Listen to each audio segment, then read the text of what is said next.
player. He would have graduated from Juilliard, done one Trident commercial, and then been cast as a leading man in a Hollywood blockbuster. And that flick would have been called Set Up to Fail. I think that's kind of what happened with Bozak. I think that giving him this role as a third-line player, which is essentially what's going to happen, that will give him then a chance to flourish and try and take that second job off Mikhail Grabowski. I don't think he'll be able to do it, but I think he would be one of the more skilled and certainly fastest third-line players in the league. So I'm quite happy with that move. Yeah, I mean, that looks like a good, sensible move. And before we get on to one that I can't wait for you to get on to, that seems to have been the theme for Toronto. They didn't dive in at the deadline. At the deadline on the opening of the free agency. They kind of sat back, waited, saw what everyone else done, and seemed to have just taken advantage of it. And that's some great general managing. It really is. A lot of credit to Burke there. So the Maple Leafs also signed Tim Connolly to a 2-year, $4.75 million deal. It's $4.75 per year with the Leafs. I don't even know where to start on this. He's a surefire second-line centre. There's no two ways about it. He is one of those players that I think is a fringe first-line player. I don't think he's the answer. Certainly, maybe the answer short-term to patch things up. 2-year contract. Worst-case scenario, you can trade him next year. He's only got a year left in his contract. He'll be able to get the puck to Phil Kessel, more so than it was getting to him last year, and he actually had a career year last year. So certainly, I think it'll help Kessel more than it will help the team. I think he's had concussion issues, so this is and it's been a common theme this year. This is a player that is going to have to stay healthy. If he stays healthy, I think he will just walk into that first line role in Toronto. I don't think he's the difference. I think with Brad Richards, they were a playoff team. I think with Tim Connolly, they are going to finish. They're either going to scrape into the playoffs or they're going to have a season similar to this year. Yeah, Tim Connolly has had, I think, one season he can call awful. Obviously, he had one season that was, probably dogged by injury, but one season he can probably call awful, and that was going back to, 2002, 2003. Other than that, he's a guaranteed, as it looks, 40-point player minimum. And that's something that Toronto really need. It's, second line player, and you're looking at, second highest paid forward. Is it over the top? But if he turns it on his head, he's first line, and he's a lot of points in the bank. And that's a very shrewd move, I think, again, by Brian Burke, Tim Connolly. I like that one. Yeah, and I actually think you've weakened Buffalo by taking him. Yeah, but he might be a guaranteed 40-point scorer, but Miguel Grabowski, who's a second-line centre, had 58 points last year. Do you know what I mean? Like it doesn't seem like Toronto are actually... It looks a lot better on paper because people go, oh, brilliant, they're filling that missing role in centre, but are they really, though? Like, are they actually? From the games I watched Toronto, and obviously you're a lot closer to Toronto than I am, whenever I've seen them, they've never been a team that looks like, they're easily turned over. They always have been missing that, those extra points. And someone like Tim Connolly, I don't think you need a 50, 60, 70-point goal scorer. I think you needed more of those mid-range point scorers. And that's why I think he's a great fit for you and a great bit of business. I say you see a lot more of them, so I don't want to be like the answer on it. But for me, when I've seen Toronto, the adding of someone like Tim Connolly just for his stats alone is I think one that's going to, I said, maybe not push you to the playoffs, but get you a lot closer earlier than what you have been. Yeah. Oh, I don't think that he's certainly not a long-term answer. I think he's going to help Phil Kessel, and if that helps, obviously that's going to help the team. But I think that I have to disagree about the kind of, sort of middle-of-the-road point scorers, because we've got Grabowski, Colby Armstrong, who, yes, is a bit more of an agitator, but he's still got offensive upside. Nikolai Kulemin, Tyler Bozak, we're talking about Clark MacArthur. We have tons of those kind of point scorers, not legitimate stars. Obviously Phil Kessel too, but I think that Connolly's playmaking should help, but I don't think that it's the answer that's going to give Toronto that massive edge. Sorry, go on, Yanni, go on. Yeah, I was just going to say that I don't think Connolly will be kind of the answer, and I've always thought that Toronto's problems are with the defense. One thing that kind of strikes me with the Toronto team now is they're going, I think, with James Reimer and Jonas Gustafsson in goal.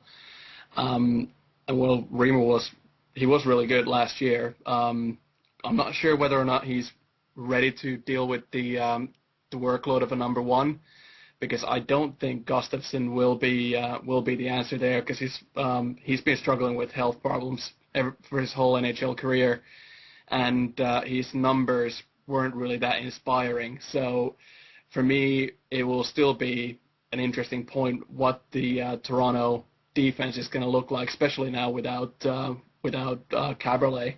Yeah, well, I agree. Like, I think that Reimer has the talent. It's just whether he has the physical ability and mental stability to be able to go through the rigors of an 82-game season, because his numbers, if he plays like that, like he did towards the back end of last season for 82 games or 60 games or however many he starts, you'd be not far off Vezina, but I find it very difficult to believe that someone that young will be able to shoulder that kind of workload. I think he'd be a project for the future, but I don't think that this year he's going to be the answer. Certainly not. No, I think with Reimer, he's going to be going through a similar stage that Carey Price went through.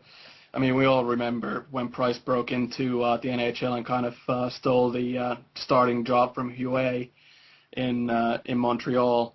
He was brilliant in the second half of the year. Then started the year off really well. Then kind of faded. We all know what happened when Halak kind of took over the job, but he's really bounced back. And the other thing for Reimer is he doesn't have Jaguar to give him that experience or that advice anymore, so I'm not sure where he's going to get like that senior level advice, whether it's the goaltending coaches or whoever it will be, but he definitely will need some guidance from a veteran. So if I was Brian Burke, I would probably look to bring in like a seasoned veteran backup for him, just to give him that extra guidance. Yeah, definitely. Fancy Aussie. It's unfortunate we can't curse on this show because. No, I mock Chris Osgood at the time. I love him. I think he's been great for Jimmy Howard. But I think your big fear is if James Reimer has a Jimmy Howard season, follow-up season where he was great, came in back end of the season, was great. Obviously, he didn't have the playoff experience, and then just kind of blew hot and cold for the next season. And I think that's your big fear with Reimer there. Well, yeah, I would have to agree. But going back to what you were saying a second ago about the defense, obviously we have a massive trade to talk about. And wait, before you do that, can I just do my sound effect for that one? Yeah, if it's one coming up. Sorry, this might hurt your ears, but GM of the season award to Brian Burke. Yeah, amazing. Right. So basically, the Leafs traded Brett Lebda.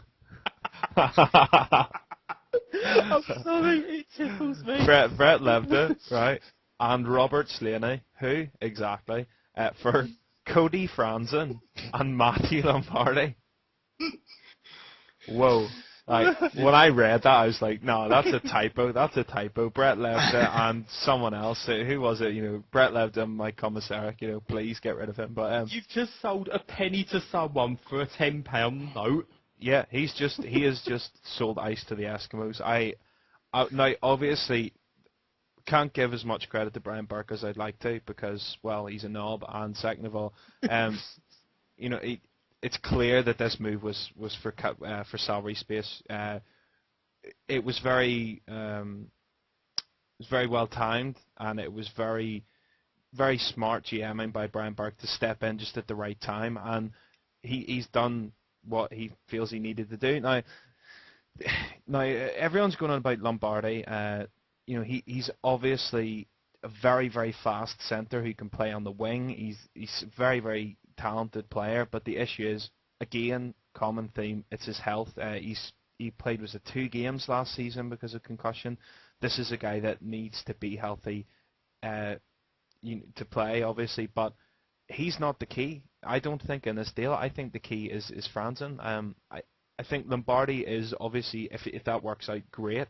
But even if it doesn't, if you're a GM, would you, if I went, I'll give you Brett Lebda and Robert Slaney in exchange for Franzen, you would obviously go, don't think so somehow, I'll just keep Franzen, thank you very much. You know, Franzen's worth a lot more than Lebda and Robert Slaney, let alone Lombardi and Franzen. Franzen is very, very good in the offense. He's going to be good on the power play. He can power play, quarterback the second line. He's good size for a defenseman. He needs to maybe be a little better on his defensive zone coverage from what I've read on various scouting reports. But he's an offensive defenseman. Him, John Michael Lyles, Dion Phaneuf. You've got a core of guys there that are going to be able to get the puck to the forwards. So I'm in love with this trade. Yeah, I amazing. Cody Franson is one of those players that I've looked at as a Red Wings fan and gone, I like him. One day I wouldn't mind having him. He's done great stuff at Nashville and he's only young. Just swapping for Brett Lebda, it's just great stuff. Lombardi is a bit of an issue, but I don't think you've got the cap space to play with. I don't think it's the biggest risk in the world for a team like Toronto, but defensively that is a great move, really is. Oh yeah, definitely. Toronto clear winners on that, but kind of going back to what was already alluded. Nashville probably did that deal just because of cap space. They've got Pekka Rinne and Shea Weber to lock up next year, so they definitely needed that cap space to make sure that they've got two key pieces of their puzzle for a long term in the future as well. Yeah, it was clearly a move just to dump salary, but I can't believe that we've not only managed to get rid of Brett Lebda, but we've managed to actually get a return for him. That is just that trade will blow my mind till the day I die. I want to pick a bone with you, Aaron. Yes. Right? It was around about episode 5 or 6. Right? I said something, and I was mocking Brett Lebda, as us Red Wings fans like to do. I know. And I remember someone turning around going, yeah, but he's not that bad.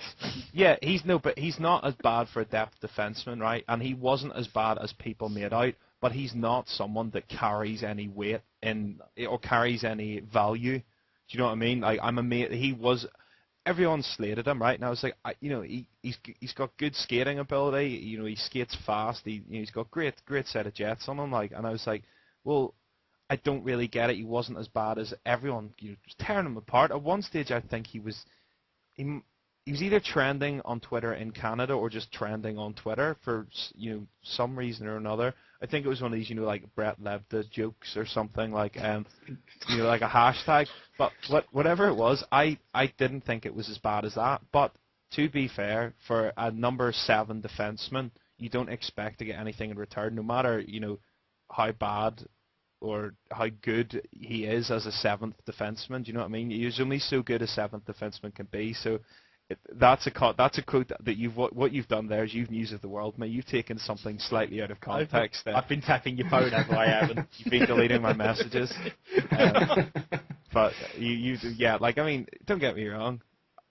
He wasn't someone it wasn't like I was going, oh yeah, he's brilliant, why not put him up in the first line, he's absolutely terrific. I didn't get all the animosity towards him. I didn't hate him, but I'm amazed that we got some kind of return for him. To be fair, as a Red Wings fan, he cost us big time in quite a few vital games. That's where the hatred comes from. But I'm just that you're not the team that won the free agency. We'll come to those who I think that is in a bit, but that's the winning trade. That is the absolute winning trade of the season. We'll have to wait till next season, because obviously the other big trade was we saw Marty Havlat go from Minnesota to San Jose in exchange for Danny Heatley. That's a trade that I think makes sense for both teams. The issue I have is purely if Martin Havlat can stay healthy. He's quite injury prone. He can be a little undisciplined. What they've done essentially is they've given Minnesota a